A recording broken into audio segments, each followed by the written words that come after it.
Welcome back, student. I am Santosh Misra, and today I am going to discuss the chapter Goods and Service Tax.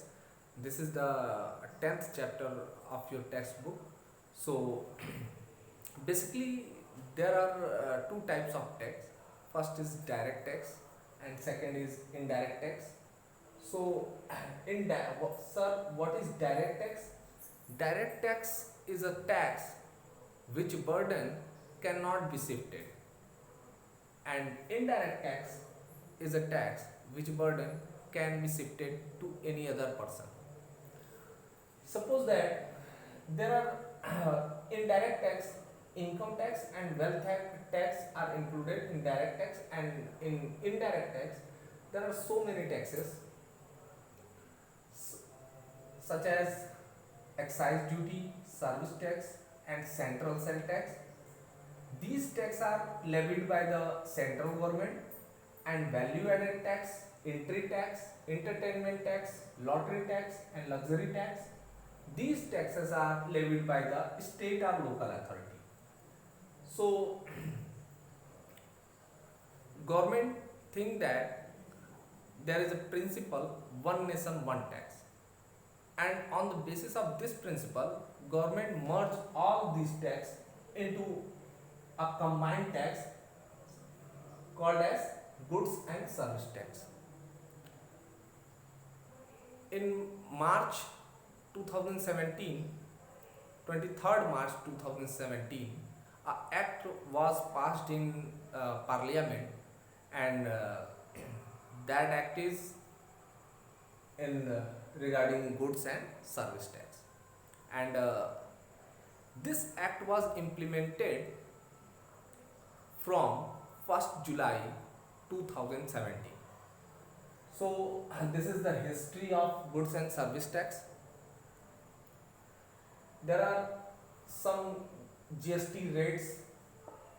Essential on essential item 0% tax rate, and common use item 5%. Standard rate is 12%, and maximum goods covered under the rate 18%, and luxury item and for the tobacco 28%. GST is applicable on all the states and union territory of the India.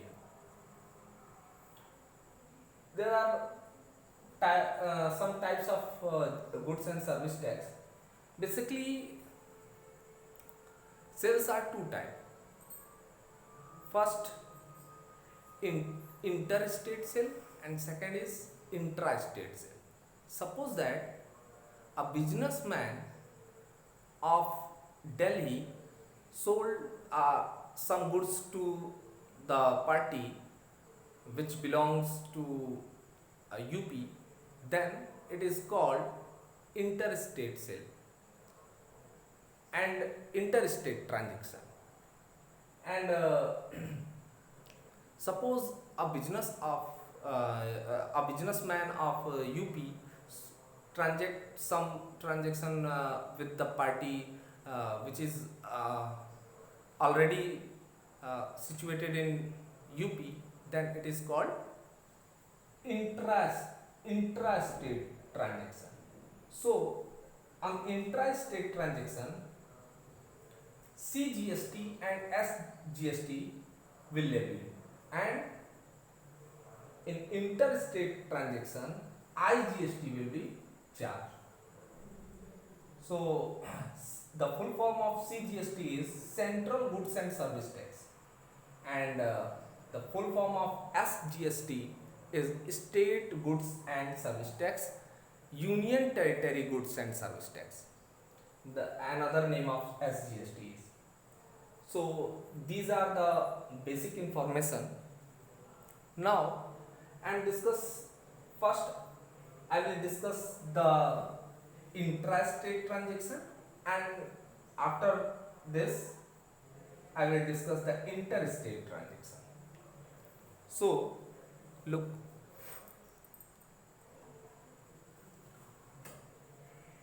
for the purchase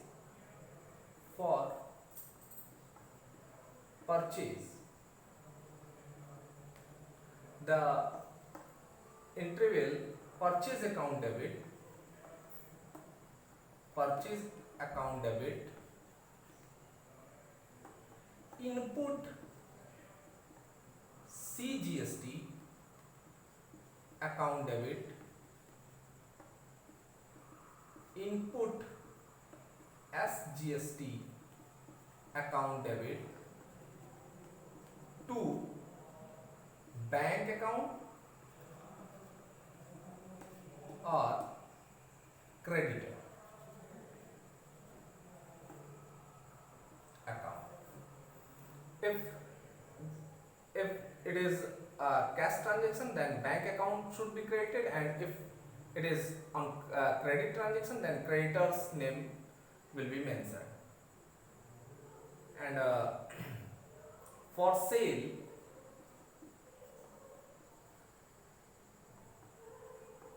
bank account debit,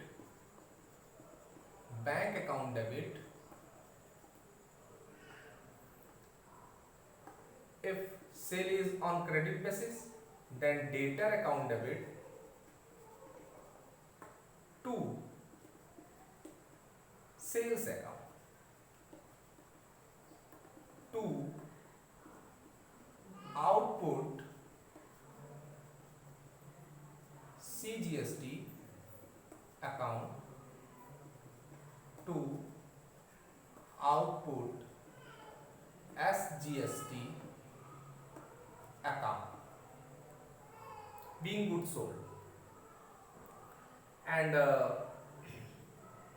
for payment of expenses, expense account debit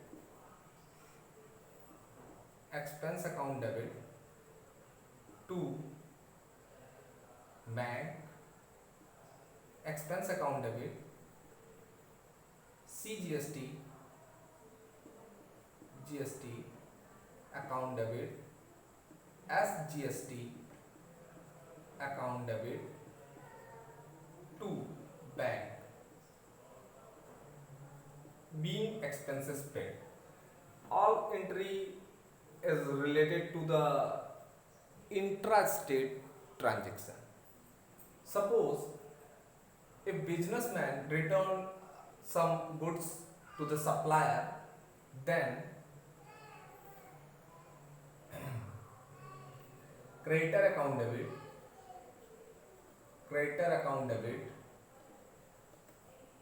to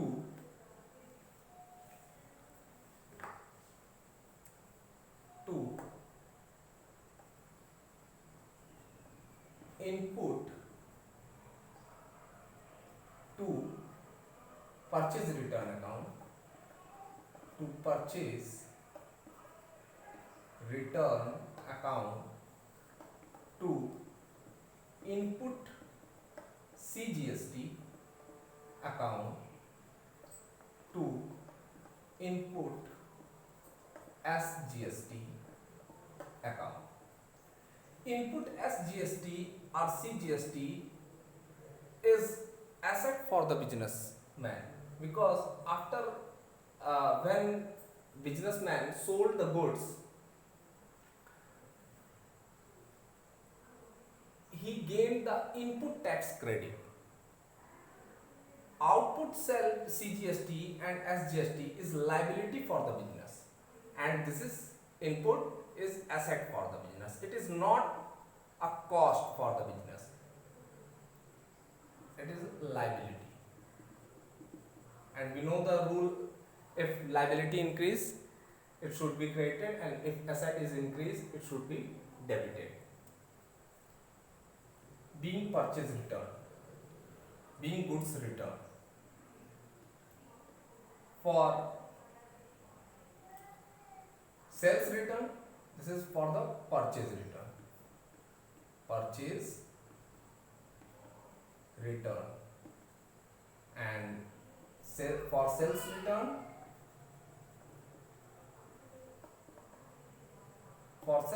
sales return account debit, sales return account debit to sales return account debit, output CGST account debit output as GST account debit to debtor to debtor. At last, for the adjustment of input CGST and output CGST, an entry will be passed. Entry will input output CGST was set up against input CGST.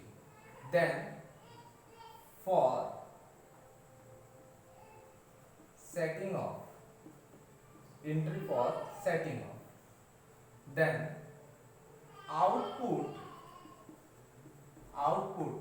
CGST account debit to input CGST account. If any output CGST is remain, then it should be fed through bank to bank account. In same way, output as GST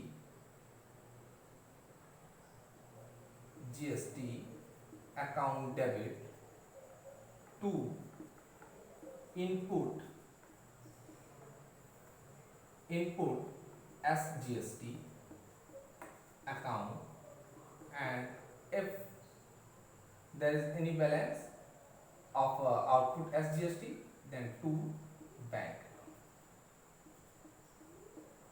Suppose that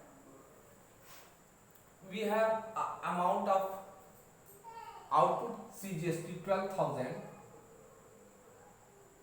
and input CGST is 8,000, then 4,000 will be paid through bank, and output as GST, sum of all output as GST is 12,000, and sum of all input as GST,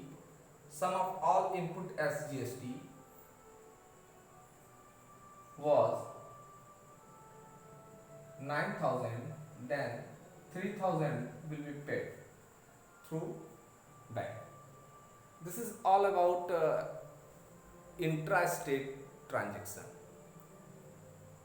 Means UP customer, or you can say UP, a businessman of UP when transact to the businessman of UP, or you can say any same state, in the same state, these entry will be passed. And in next part, so student, in next part, this is sufficient for today. In next part, I will discuss the interstate transaction. So IGST will discussed in next video. Thank you so much.